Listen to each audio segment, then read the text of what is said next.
गीता सत्यसार, अंधकार से प्रकाश की ओर।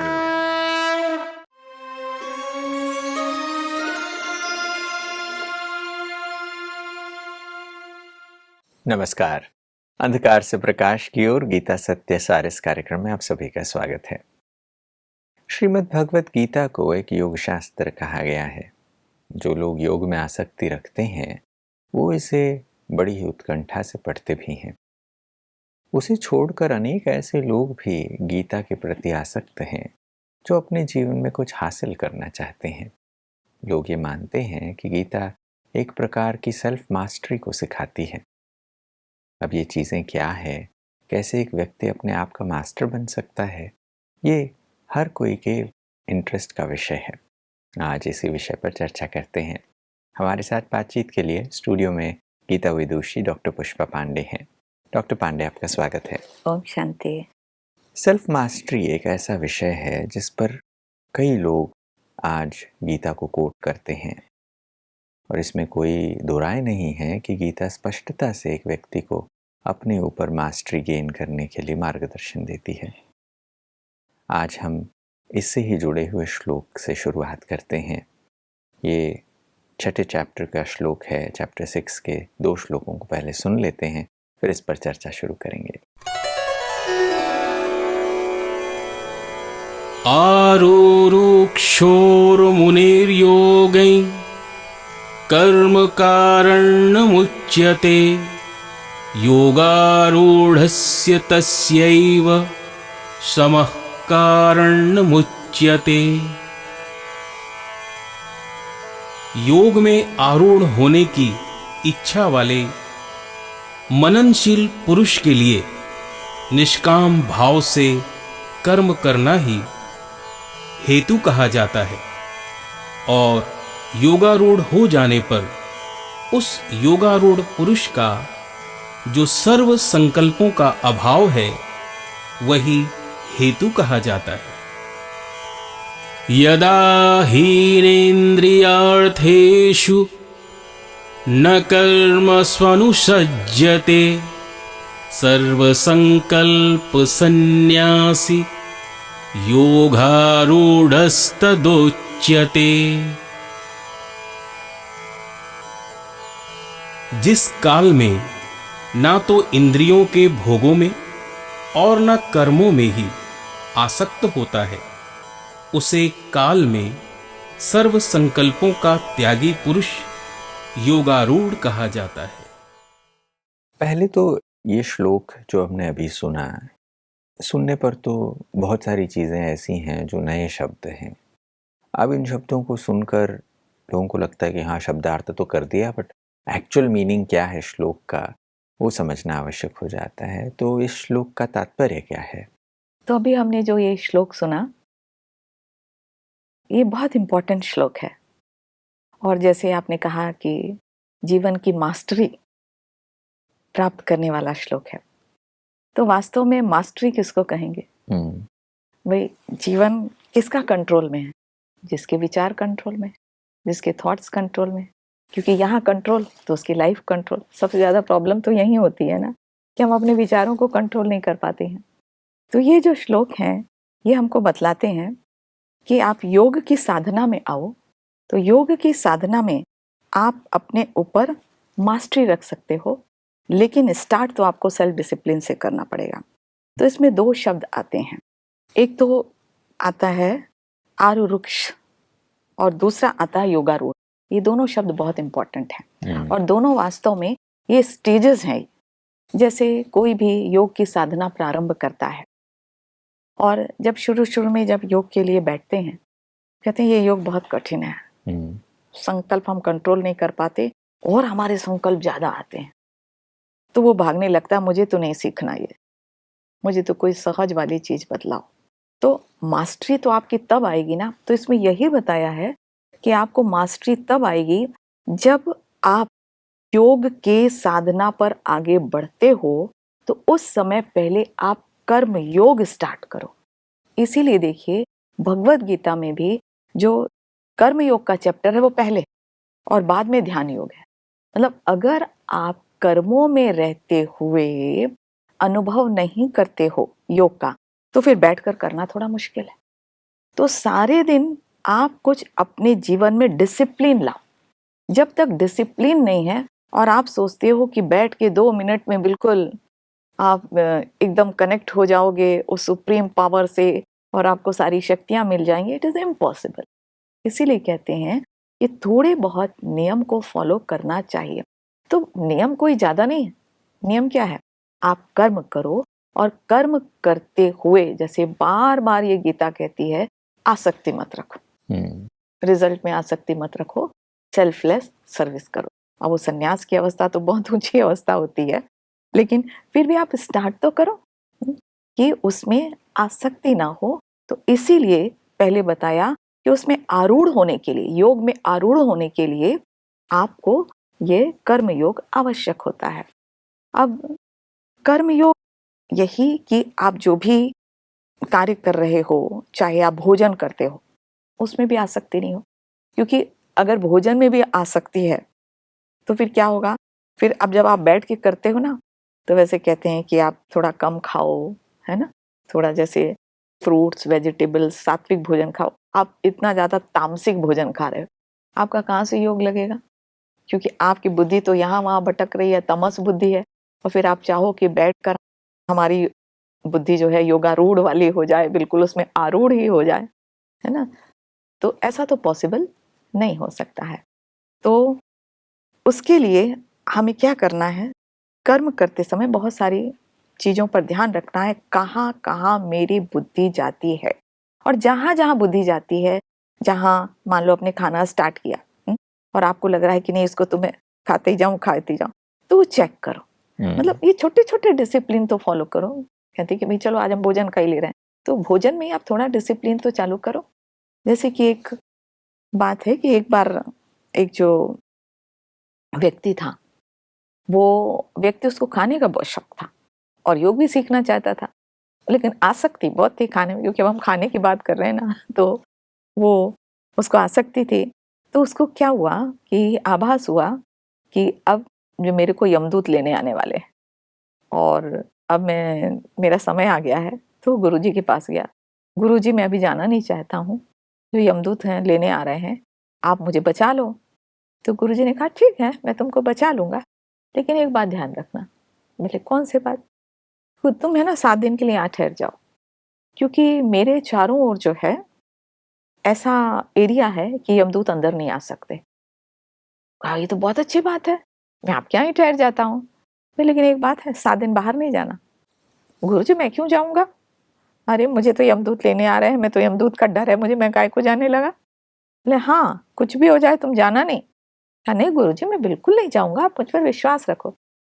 अब 2 दिन 3 दिन तो ठीक है, यमदूत आए और अब वो जो उसके चारों ओर जो था ना, उनके आश्रम के चारों ओर एक लाइन थी, तो अंदर नहीं आ पा रहे। तो उन्होंने यमराज से कहा जाकर कि देखिए वो जो है ना व्यक्ति को हम नहीं ला पा रहे हैं, क्योंकि वो ऐसे आश्रम में पहुंच गया है जहां हम लोग एंटर नहीं कर सकते। तो यमराज जी ने कहा चलो उसकी कमजोरी पहले पता लगाओ क्या है, कि वो किस चीज में कमजोर है।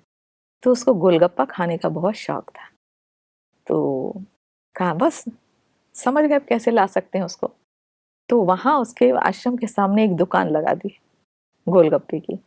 अब वो जैसे ही देखता बाहर, अब ध्यान तो जाता था उसका, मन तो जाता था। तो 2 दिन तो नहीं गया। तीसरे दिन कहा गुरुजी बस मैं 1 सेकंड में आता हूँ। तो बोले मैंने मना किया ना, मैं गुरुजी बहुत दिन से गोलगप्पा नहीं खाया ना, बस 1 सेकंड में लेके आ जाऊंगा तुरंत। और जैसे ही वो बाहर गया, यमदूत उसको उठा के ले। ये तो एक प्रतीकात्मक है कि कैसे छोटी छोटी आसक्ति मुझे साधना पे नहीं ले जाने देती। तो सचमुच अगर मैं योग के आनंद का अनुभव करना चाहती हूँ, तो यही है श्लोक बतलाता है कि आप पहले कर्म योग का अनुभव करो, फिर उसके बाद जो आपकी योगारूढ़ अवस्था है वो आप प्राप्त कर सकते हो। ये बात समझ में आती है कि हाँ, हमारे जो अपने इंद्रियों के आकर्षण हैं, जिन चीज़ों को हम डे टू डे रूटीन में करते हैं, हम उन चीज़ों में लिप्त हो जाते हैं, उन्हीं चीज़ों का मज़ा लेते हैं, या वही चीज़ हमें एनग्रॉस्ड रखती है, उस चीज़ों में हम फंसे हुए रहते हैं। तो फिर योग की अवस्था के बारे में हम सोचते नहीं हैं और हम सोचते हैं कि फिर अलग से हम बैठेंगे और हम योग की उन अवस्थाओं को, उन एक्सपीरियंसेस को कर पाएँ। बट जो बेसिक्स हैं, अगर हम उन स्टेप्स का फॉलो नहीं करते, कर्म योग पर अटेंशन नहीं देते, तो फिर वो योग की अवस्था पर भी वो चीज़ नहीं होती। योगारूढ़ भी एक शब्द है, आप उस शब्द की भी आपने ज़िक्र की, श्लोक इस बात को कह रहा है। हमारे बहुत सारे दर्शकों के लिए एक नया शब्द है, तो ये योगारूढ़ क्या है? योगारूढ़ या जिसको कहा गया सर्व संकल्प सन्यासी, मतलब जिसमें संकल्पों का अभाव हो। तो क्या ऐसी अवस्था हो सकती है? ये एक बहुत टॉप की अवस्था कहलाती है, जब जैसे कर्मयोग से प्रारंभ किया, लेकिन फिर इतनी ऊंची अवस्था है कि आपके संकल्प बिल्कुल कम हो जाते हैं। तो ये कौन सी अवस्था है और ये कहाँ ये अवस्था अनुभव होती है? वास्तव में ये जो अवस्था है जिसको कहते हैं, ये अवस्था दो समय ज़्यादा अनुभव होती है अगर हम उस अवस्था का अनुभव कर सकते हैं। एक तो पहली बात, जो जहाँ से हम आए हैं, जो मेरा मूल घर है, वहाँ पर संकल्प नहीं होते, बिल्कुल संकल्प होते ही नहीं। तो सर्व संकल्प सन्यासी मतलब ऐसी अवस्था का अनुभव करना जो परमधाम स्टेज है। और दूसरी जो स्टेज होती है वो सतयुग में होती है। सतयुग में भी सिर्फ 2 या 3 पर मिनट संकल्प चलते हैं, बहुत कम संकल्प चलते हैं। तो अभी हमें कौन सी अवस्था, योगारूढ़ अवस्था, मतलब सतयुग में तो हम नहीं पहुंच सकते हैं अभी, है ना, सिर्फ। लेकिन उस अवस्था को जो अभी लक्ष्य कहा गया, इस समय इस शरीर में रहते हुए हम उस अवस्था का अनुभव कर सकते हैं जो कि परमधाम में अवस्था होती है। तो जैसे जैसे हम साधना करते हैं, तो साधना करते करते धीरे धीरे हमारे संकल्प कम होने लगते हैं, क्योंकि संकल्प ज्यादा होना मतलब ये संसार के विचार करना, क्योंकि संसार की जो इच्छाएं होती हैं, जो इनके जो विचार होते हैं, वो ही हमें योग में लाने में मुश्किल करते हैं। लेकिन योग का, जैसे ऋषि मुनि भी इस चीज की साधना करते हैं कि मैं उस अपने, वो तो उनको स्पष्ट ये परमात्मा का अनुभव नहीं रहता, लेकिन जिसको ब्रह्म तत्व कहते हैं, है ना, तो ब्रह्म साधना करते हैं, तो वहां पर संकल्प नहीं होते हैं। इसलिए आप देखो, कभी कभी जब साधु संत शरीर त्यागते हैं तो क्या होता है, सन्नाटा आ जाता है। क्यों? क्योंकि उन्होंने उस फेज में शरीर छोड़ा है जहाँ की बिल्कुल संकल्प उनके थे नहीं, बहुत कम संकल्प थे। तो योगारूढ़ अवस्था होती है कि मुझे उस अवस्था का अनुभव करना जो कि भगवान के समान अवस्था होती है। तो दिन भर भी, मतलब अगर हम चाहें, क्योंकि आज के जो संकल्प हैं वो कितने ज़्यादा होते हैं, 50-60 पर मिनट, इतने ज़्यादा हो जाते हैं। लेकिन धीरे धीरे जैसे जैसे हम कर्मयोग की साधना करते हैं, फिर उसके बाद जब हम बैठकर कुछ समय एकांत में अपना ध्यान उस परमधाम की ओर ले जाते हैं, और उस परमधाम में मैं अपनी अवस्था का अनुभव करती हूँ। तो मेरी अवस्था वहाँ कैसी थी, वहाँ मैं भी, जैसे यहाँ मैं इस शरीर में लाइक स्टार हूँ, वहाँ भी मैं वैसी लाइक स्टार, बिल्कुल स्टार, ज्योतिर्बिंदु। लेकिन वहाँ कोई मन बुद्धि, वो जो है मर्ज अवस्था में रहते, मतलब कोई संकल्प नहीं, कोई डिसीजन नहीं, सिर्फ थॉटलेस स्टेज होती है। तो मुझे ये प्रैक्टिस मैं जब करती हूँ तो वही वास्तव में योगारूढ़ अवस्था कहलाती है। इन चीज़ों को जब भी हम सुनते हैं तो ये लगता है कि हाँ, गीता कुछ ऐसी गहरी बातें समझा रही है। योगी बनने के बारे में, योगारूढ़ अवस्था के बारे में कुछ ऐसे शब्द हैं जो लगता है ये हम लोगों के लिए नहीं। बहुत सारे लोग इसी कारणवश योगा को बहुत ही धार्मिक ग्रंथ समझ लेते हैं। ये उन लोगों के लिए है जो रिटायर हो चुके हैं, जो धार्मिक प्रैक्टिसेस करना चाहते हैं, उनके लिए है। ऐसा मानने वाले भी कई लोग हैं। और जो लोग इसे प्रैक्टिकल लाइफ में अप्लाई करने वाली चीज़ें हैं ऐसा समझते हैं, वो कहते हैं कि हाँ, कुछ चीज़ें तो हमारे लिए अप्लाई करती हैं, कुछ चीज़ें हमारे लायक नहीं हैं। ऐसे में जब हम श्लोकों को पढ़ते हैं, गीता को सुनते हैं, तो एक प्रश्न स्वाभाविक रीति से उमड़ता है। वो ये है कि क्या इसका कोई व्यावहारिक उपयोग है? क्या ये हर एक के रियल लाइफ के सिचुएशन के लिए अप्लाई होने वाली चीज़ है? तो अगर ये जो योगारूढ़ योग की अवस्थाएं, कर्म योग इत्यादि जो चीज़ें आप अभी कह रहे थे, क्या ये प्रैक्टिकल लाइफ में हर एक व्यक्ति के इस्तेमाल के लिए कुछ है? इसका कोई इम्प्लीकेशन है जो मैं अपने लाइफ में इसे करूं तो ये व्यावहारिक रूप से कैसे इसका स्वरूप होगा? बिल्कुल, गीता है ही व्यवहारिक। ये चूंकि शब्द ऐसे दिए हुए हैं जो साधारण जन समझ नहीं सकता है, लेकिन इसमें बहुत बड़े राज छुपे हुए हैं। सोचते हैं ये तो बड़े कठिन कठिन शब्द हैं, ये तो हमारे लायक नहीं है, लेकिन हमारे प्रैक्टिकल जीवन के लिए ही है। अगर हमने सिर्फ इनके अर्थों को समझा और प्रैक्टिकल में हम जीवन में जो भी प्राप्ति करना चाहते हैं, सफलता प्राप्त करना चाहते हैं, बिल्कुल। तो जब हम जीवन में सफलता की डेफिनेशन ही यही है ना, स्थिर बुद्धि, स्थित प्रज्ञ स्थिति। स्थित प्रज्ञ स्थिति अर्थात कि आपके संकल्प कम हो। अगर आपके संकल्प ज्यादा होते हैं तो आपको किसी भी चीज में सिद्धि नहीं मिलती, चाहे वो आप किसी भी क्षेत्र में हो, चाहे आप अपने प्रोफेशन में हो। अगर आप, जिसको कठिन शब्द आप कह रहे हो योगारूढ़, मतलब आपके संकल्प कम हैं, बीच बीच में आप ऐसा अभ्यास करते हो कि आप काम कर रहे हो, काम करने के बाद 1 सेकंड के लिए डिटैच हो जाते हो और अपने आप को शांत कर देते हो, क्योंकि कम संकल्प होना मतलब शांति का अनुभव करना, और शांति का अनुभव करना मतलब कि आपके अंदर क्रिएटिविटी बढ़ना। तो किसी भी क्षेत्र में अगर हम क्रिएटिविटी करना चाहते हैं, लक्ष्य को प्राप्त करना चाहते हैं, तो यह अवस्था अनुभव करना जादुई मंत्र है। तो लोग मेडिटेशन सीखने जाते हैं, इसीलिए तो सीखने जाते हैं ना कि मन बहुत अशांत है, ओवर थिंकिंग है। तो सिर्फ इतनी सी साधना हम करने लगे रोज सुबह और शाम, तो वैसे ही नेचर भी हमको मदद करता है। तो उस समय भी हम परम धाम उस जगह स्थित हो जाएं और थोड़ा सा भी अनुभव करते हैं, तो अपने आप ही सारे दिन मन शांत रहता है और जो हम करना चाहते हैं उसमें आनंद की भी प्राप्ति होती है, क्योंकि 100% हम अपनी एनर्जी दे सकते हैं और फिर हम उसमें डिटैच भी रहते हैं, जो रिजल्ट होता है उसमें भी डिटैच रहते हैं। मतलब प्राप्तियां ही प्राप्तियां, कि जीवन में जो भी हम करना चाहते हैं उसके लिए तो ये बहुत सरल है, सिर्फ शब्दों पे हम ना जाएं। वो तो शब्द, इसीलिए तो हम ये प्रोग्राम कर रहे हैं कि आपको शब्दों को हम आसान रीति से बताएं कि जो प्रैक्टिकल रूप में हम यूज कर सकें। तो कभी कभी क्या होता है कि लोग योगारूढ़ स्थिति का भी अर्थ समझ नहीं पाते हैं। कभी सोचते हैं कि जो वैज्ञानिक होते हैं वो तो ऐसे खो जाते हैं, क्या उनकी भी योगारूढ़ स्थिति है? तो वास्तव में वैज्ञानिक तो अपने सब्जेक्ट की साधना करते हैं, उसमें खो जाते हैं, उनके भी संकल्प वास्तव में बहुत कम हो जाते हैं, लेकिन वो योग की स्थिति नहीं है। योग की स्थिति तो मतलब परम धाम की स्थिति है, लेकिन जो वैज्ञानिकों में और योगी में डिफरेंस रहता है।